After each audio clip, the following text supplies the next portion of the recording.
السلام عليكم. اليوم في مطبخ ام وائل ان شاء الله. واش راح نديرو بريوش بالزبيب مطفور، خاصه يعني بالسحور. كاين بزاف اخواتي طلبوا مني هذه الكيفيه، يعني المكان اللي يسكنوا فيه ما يبيعوش نوع هذا البريوش، حبوا ياكلوه. اليوم حبيت نلبي لهم الطلب تاعهم. واش راح نحتاجو في هذه الوصفه؟ راح نقيس دائما بالكاس اللي يفد 240 مليلتر. راح نحتاجو 4 كيسان تاع الفرينه، نحتاجو نص كاس تاع السكر، ربع كاس تاع الزيت، عندنا هنايا حوالي 2 مغارف كبار تاع الزبيب، بيضه كامله، مغرف كبيره معمره مليح تاع خميره الخبز، واحده خميره الحلوه، الحليب دافي باش نلمو العجينه تاعنا، والملح طبيعه الحال لازم. هنا اول حاجه واش ندير؟ هنا نحكم هذاك الزبيب تاعي، نديرلو الماء زهر، نشربو مليح، نخليه يتنفخ ما بين ما نجي نستعملو باش يجينا بنين في البريوش تاعنا. اذا ونخليه على جنب حتى من بعد باش نستعملو. الان واش ندير؟ نحكم الكاس تاعي ونبدا نقيس في الفرينه اللي هي 4 كيسان تاع الفرينه. اليوم انا حبيت فقط ننبهكم لهذا المنتوج الجزائري، عجبني بزاف، اللي هي فرينه الدار. عندهم هذه النوعيه باللون الاحمر، هذا خاص بالخبز، مكتوب فيه تاع 55. وعندهم النوعيه هذه الخاصه بالحلويات، خاصه المبتدئات. هاد الفرينه ما تجيش فيها العلك، يعني كي تخلطي الحلوه تاعك مش راح يجي فيه هذاك الجلوتين، مش راح يجي، يعني حتنجح لك الحلوه تجيك هشيشه. وعندهم هذا النوع الغوز، هذا مليح لي كريب لي كوفخ الموسكوتشو، يعني اي حاجه ليكيد، يعني ما تديش لي غرومو، بزاف شابه هذه الفرينه. اذا واش ندير 4 كيسان تاع الفرينه،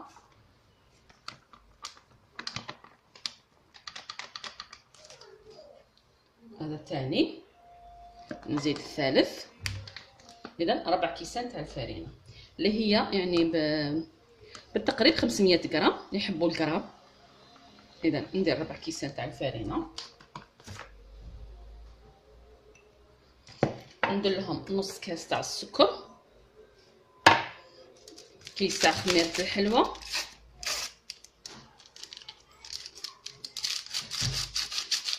ومغرف كبيره تاع خميره الخبز. نخلطهم كامل مع بعض.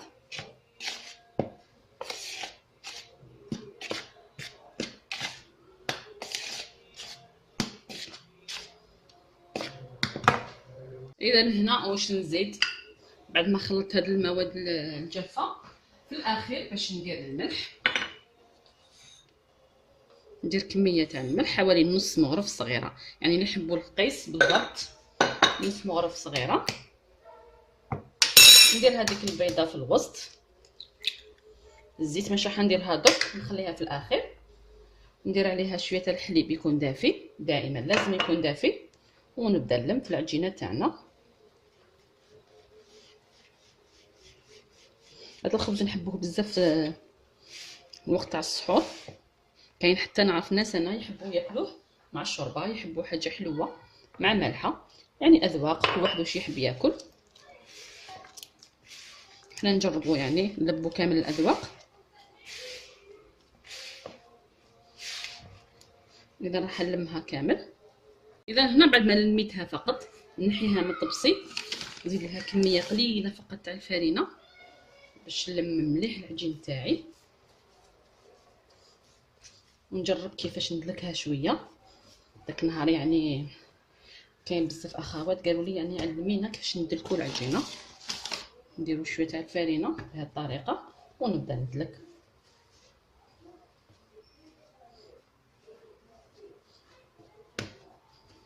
ها هي الطريقه سهله يعني.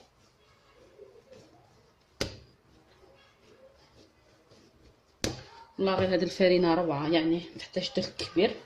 ما نعرفوا ان الفرينه سهله في الخدمه تاعها، ماشي كيما في السميد. ها هي امامنا. اذا من بعد واش ندير؟ دلكتها كميه قليله، نبدا نزيد لها في الزيت غير بشويه. اذا نفتحها 4 كاس تاع الزيت، انا ندير اكثر من 4 كاس باش فقط ندهن السنيوه. اذا نبدا نزيد غير بالعقل. هذه الطريقه تاع تزيدوا الزيت في الاخير راح يعطينا نتيجه روعه للعجينه، العجينه بزاف رطبه.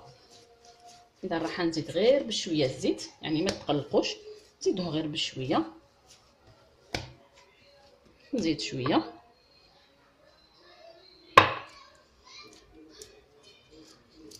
كما رانا نشوفوا نزيد نحكم هذاك الزبيب تاعي، نصفيه من هذاك المزهر ونعصرو مليح ونضيفو على العجينه هكذا باش يطلق لنا البنه تاعو في العجينه. كما رانا نشوفوا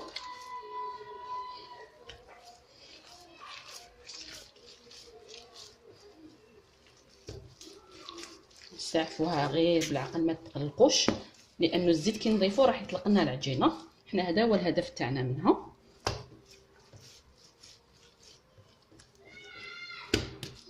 نزيد الزيت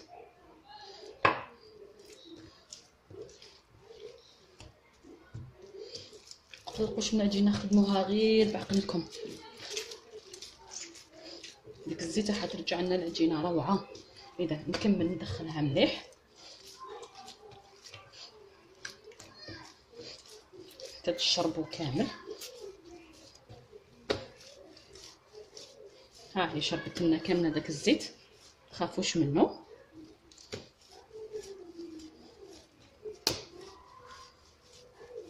الان واش ندير؟ لازم العجينه تجيكم تتلصق. شوفوا كيفاش تجي العجينه، تحسي بها انها تتلصق ومطلوقه. هنا نحبس نغطيها ونخليها ترتاح على الاقل 30 دقيقه. نغطيها بكيس بلاستيكي ونعاود نرجع لكم فيما بعد ان شاء الله. اذا هنا بعد ما مرت نص ساعه الخبز تاعنا هو خمر، نحيه بريوش يعني.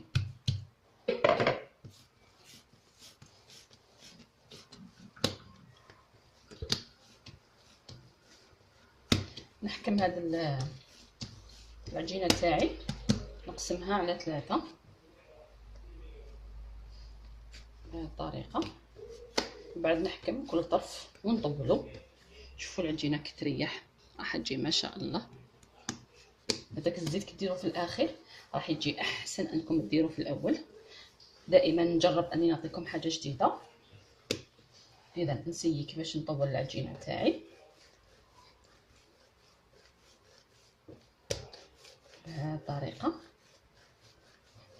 يعني كي تفتحي العجينه تاعك من الداخل ونخرجوا للبرا.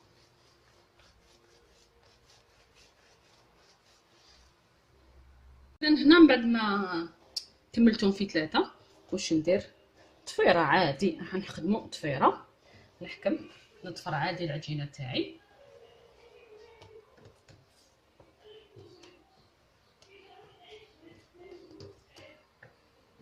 اذا نحكم بهذه الطريقه. هاي قريب تلفت لي انا في الطفيره، غير بالعقل باش ما تلف لكمش. كما رانا نشوفوا. ومن بعد هنا في الاخر ان شاء الله تكونوا تشوفوا فيا فقط باش نديرها للتحت، نطفرها للتحت، نغلقها للتحت حتى هذه نغلقها للتحت. نجيب السنيوه تاعي مدهونه بالزيت ودرت لها البابي، نرفد الطفيره تاعي نحطها في الوسط ونسيي كيفاش نفتحها غير بيدي بهذه الطريقه باش ما تجيناش جهه خشينه وجهه رقيقه. بهذه الطريقه كما رانا نشوفوا. نحاول كيفاش نسقمها مليح، نهبط الاطراف للداخل ونغطيها، نخليها حتى تضاعف الحجم تاعها ونعاود نرجع لكم فيما بعد ان شاء الله. اذا هنا ها هي الخبزه تاع البريوش تاعي بعد ما خمرت. هنا عندي صفر بيضه، ندير لها شويه تاع المزهر، شويه فقط. واللي ما تحبش الذوق تاع المزهر تقدري ديري لها شويه تاع الحليب، لكن ما ديروش صفر البيض وحده، ماشي راح يخرج لكم مليح، يعني انه راح يدير الجلفه كي يطيب، يدير يعني طبقه ويتنحى. حنا ما نحبوش هذاك المنظر هذاك. اذا نخلطهم مليح. كما قلت لكم اللي ما تحبش الذوق تاع المزهر تقدري ديري شويه حليب. نحكم البانسو تاعي والفوغ تاعي درتو يسخن ربع ساعه من قبل. دائما ننصحكم كي ديروا بريوش ولا خبز في الدار انكم تشعلوا الفرن من قبل يسخن. كي يسخن مليح راح يعطيكم احسن النتائج. درتو على 190 درجه، وندخل الخبزه تاع البريوش تاعي طيب حتى تحمر.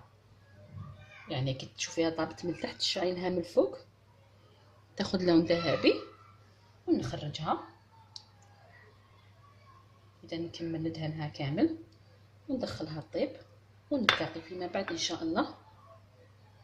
اذا هي الخبزه تاع البريوش تاعنا بعد ما طابت، شوفوا كيفاش جاتنا، والريحه ما شاء الله تاع الزبيب المزهر. يعني الريحه تاع العجينه اصلا تكون طيب بزاف بنينه، خاصه في الدار. شوف كيفاش يجي طري، شوف كيفاش يجينا، يعني ما متعبزي عليه يعاود يطلع، يجي روعه. راح نقسم لكم منه شويه باش نشوفوا في الوسط كيفاش جانا. بسم الله. دائما نمس تاع المنشار باش ما نخسروش الخبز تاعنا ولا البريوش ولا اي شيء. اذا نقسم. اذا ها هو، شوفوا ما شاء الله. خلوه حتى يبرد مليح باش تقسموه. شوفوا الخفه تاعو، يجي روعه هذا البريوش هذا. نتمنى انكم تجربوه، يعني ينفع بزاف للسحور. وبالصحه فطوركم، والى الملتقى ان شاء الله مع وصفه جديده، والى اللقاء.